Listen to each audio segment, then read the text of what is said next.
How risky is it for me and should I pay attention, म्हणजे त्याच्याकडे मी लक्ष द्यायचं की it's okay I can take it forward, म्हणजे एक सीझन झाला आय कॅन कंटिन्यू.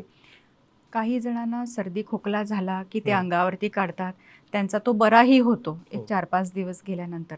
तोवर ठीक आहे. पण हम्म, तो सर्दी खोकला जातच नाहीये, हम्म, सारखाच होतोय. हम्म, त्यानं तुम्हाला संध्याकाळच्या वेळेला कणकण येतेय हम्म, किंवा तुमच्या कामामध्ये तुमचं लक्ष लागत नाहीये. तुमच्या कामावरती, दिनचर्येवरती त्याचा इफेक्ट होतोय. हम्म, श्वास घेता येत नाहीये, दमा झाल्यासारखा होतो, म्हणजे दम हम्म, लागतो, हम्म, अस्थमा होतो. त्यावेळेला तुमचं सगळं जीवनच त्यानं झाकोळून जातं. हम्म. तर त्यावेळेला ते तुम्हाला सिरियसली घ्यायलाच पाहिजे ना.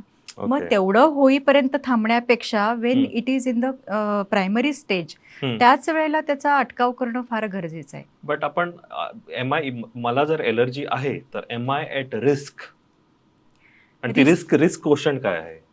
त्याच्यामध्ये कसं आहे, की आता अस्थमा असेल, हम्म, तर त्याच्यामध्ये तुम्हाला धाप इतकी लागते, की हम्म, कधी-कधी त्याच्यामध्ये घुसमटून जीवसुद्धा जाऊ शकतो. हम्म, आता ते पराकोटीचं झालं, हम्म, तोपर्यंत कोणी थांबत नाही, पण ती रिस्कही असतेच. हम्म, काही वेळेला काही लोकांना आता काही प्रोटीन्सची ॲलर्जी असते. हम्म, म्हणजे आता शेंगदाण्यामध्ये जो एक पदार्थ असतो, जे प्रोटीन असतं, हम्म, त्याची ॲलर्जी असते. अशी ॲलर्जी असते, की ते पोटात गेलं, की त्यांचा मृत्यू होऊ शकतो. मग हम्म, ते कळणं गरजेचं आहे. हम्म, त्याशिवाय काही लोकांना मधमाशी, हम्म, हनी बी ही चावली की काहींना फक्त थोडीशी रॅश येते, काही जणांचा जीव जाऊ शकतो. हो.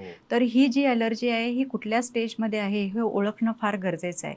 Peanut butter allergy is known in western countries, की हम्म, त्याच्यामध्ये त्यांचे खूप लोकांचे जीव गेलेले आहेत. ओके. विशेषतः ब्रिटिशर्स, त्यांच्यामध्ये ही ॲलर्जी फार प्रामुख्यानं आढळून हम्म, येते आणि त्यांना कळतही नाही. हम्म, म्हणजे त्यांच्या फॅमिलीमध्ये एखाद्याचा जीव गेल्यावरती पुढच्या पिढीला कळतं, की आपल्यामध्ये ही ॲलर्जी आपल्या हम्म, पिढ्यानपिढ्या आलेली आहे हम्म. म्हणून.